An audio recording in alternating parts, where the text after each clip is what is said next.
Hello everyone! So for today's video ay punta lang naman tayo sa paggupitan kasi I feel like my hair is already long and hindi ko siya bet, and especially today is summer. Especially now it's summer here in Dubai and hindi magandang tignan pag ganyan yung hair. Dapat nakaka-summer. Oo, saka ano din siya. Mas gusto ko na siya yung parang when you wake up in the morning, gigising ka na lang, tapos ligo, gano'n, tapos agad, wala nang gel, mga gano'n. Gusto ko magpapakakalbo-kalbo, yun. At saka, nagwiwig kasi ako, I place wig sometimes, kaya it's easier for me pag walang ganito, walang hair. So, let's go! So, I'm gonna be using my iPhone as my primary camera ngayon kasi ayaw ko na masyadong malaking camera ang hawak ko dahil baka maloka yung mga tao. Alam niyo yun. And this is what I'm wearing. I'm wearing a shoes from New Balance. And ito na.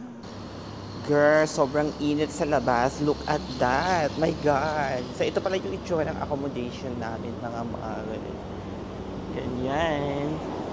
And ganito yung so ganito yung itsura ng harapan ng aming accommodation.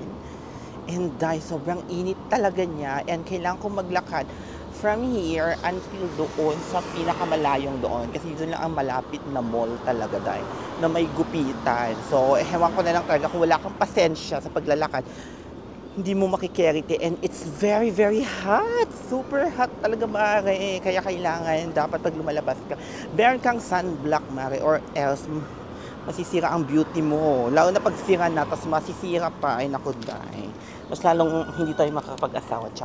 And dito pala sa kabilang accommodation is ibang hotel naman yan, and even here accommodation din yan ng hotel te. So sa mga hindi nakakaalam, I work in a hotel pala as a receptionist, and grabe ang hirap dahil ng trabahong pinasukan ko. Hindi ko lang alam kung bakit natitiis ko. So ayan, lakad-lakad lang. Tanghaling tapat talaga, kung makikita mo lang dito sa camera, nagsisimula nang lumabas ang aking mga tubig sa katawan. Pero syempre, kailangan natin dahil kasi ikakaganda natin yung gagawin natin. And pupunta kasi ako sa Riga today para ma-meet si mama. Kasi ang tagal-tagal namin din nagkita, be. Imagine, nandito yung mama ko din dito sa Dubai. Tapos hindi kami masyado nakakapagkita. Like every once or twice in a month lang. Miss ko na rin siya, kaya laban. So syempre tuloy-tuloy ang paglalakad mga mare. And buti na lang may mga puno dito, be, para at least hindi masyadong mainit. Charis, medyo nakatulong lang naman ng light, gano'n. Mare, medyo malayo pa naman ako kasi doon pa talaga ang mall na pupuntahan ko. Kaya siguro mga mga 10 to 15 minutes walk. Kung depende na lang kung gaano kakabilis maglakad. Right. Tapos wala man lang ako makasalubong na gwapo, te. Para ma-inspire naman sana ako maglakad.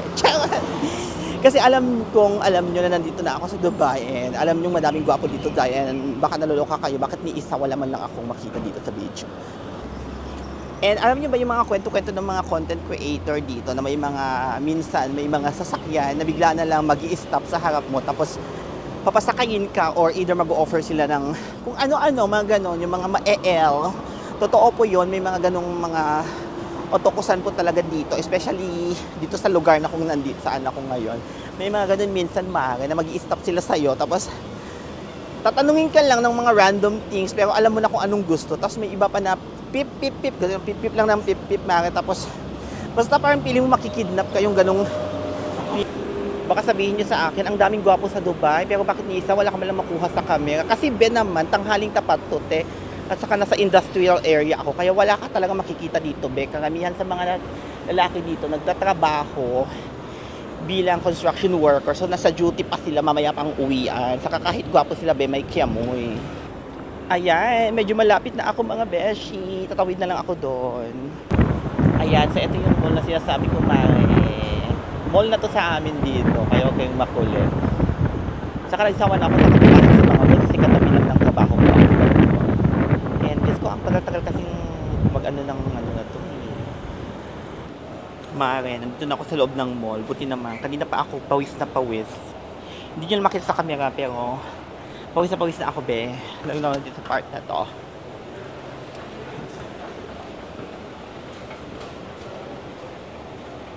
At ayan na nga, oh my god, hiring sila be. May hiring. So ayan, magugupit na tayo. Taba-taba ko na, Diyos ko. Kailan lang nung ginupitan niyo ko kuya? Parang last week lang. Mag 2 weeks na siguro? Oh, 2 weeks ago lang. Diba? Pero parang ang laki na ng tiyan ko. Buntis na. Grabe siya. Ginawa pa akong buntis ni ko. Nakakalo.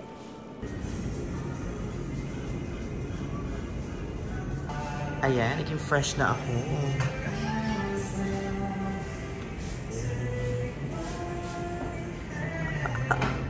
Ang yung tiyan ko punyet.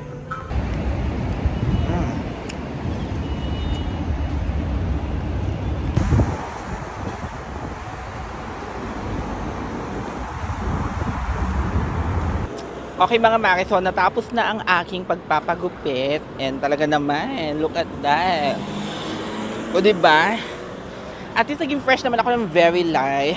So, later, mga 7 or 8, pupunta na ako ng Dera. Now it's just 4 PM in the afternoon dito and talagang sobrang init. Gigil ako. Diyos ko. Sobrang init niya dahil it's 40 degrees Celsius outside. Pero nilaban ko pa rin kasi nga I don't have anywhere to go and besides ano din kasi super inaantok ako sa loob ng aking kwarto. Tapos natulog pa yung kasama ko so parang nainggit ako. Kaya sabi ko instead of matulog kasi ayoko kasi tumataba na ako be. Look at that. Laki-laki na ng tiyan ko. Kaya sabi ko instead of matutulog maglakad na lang ako para pagising ang diwa ko. So, later, samahan nyo akong pumunta sa Riga. So, ayan, pabalik na ako sa accommodation. Pauwi na ako. Mag-rest lang ako ng very light. Then, pupunta na tayo ng Riga. See ya! Tignan mo naman yan, te. Sa mga hindi taga Dubai, hindi nyo alam kung ano yon. Pero kaming na taga dito, alam namin kung ano yon.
Hi, sister.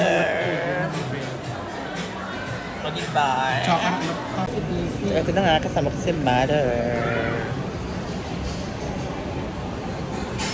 Red, ako mo.